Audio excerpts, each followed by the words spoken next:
آمن الرسول بما أنزل إليه من ربه والمؤمنون كل آمن بالله وملائكته وكتبه ورسله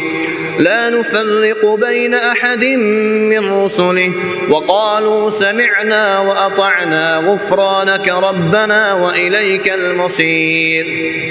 لا يكلف الله نفسا إلا وسعها لها ما كسبت وعليها ما اكتسبت ربنا لا تؤاخذنا إن نسينا أو أخطأنا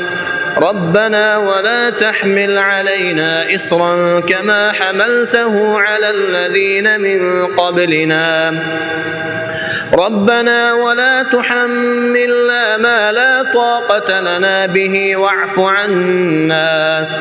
واغفر لنا وارحمنا أنت مولانا فانصرنا على القوم الكافرين.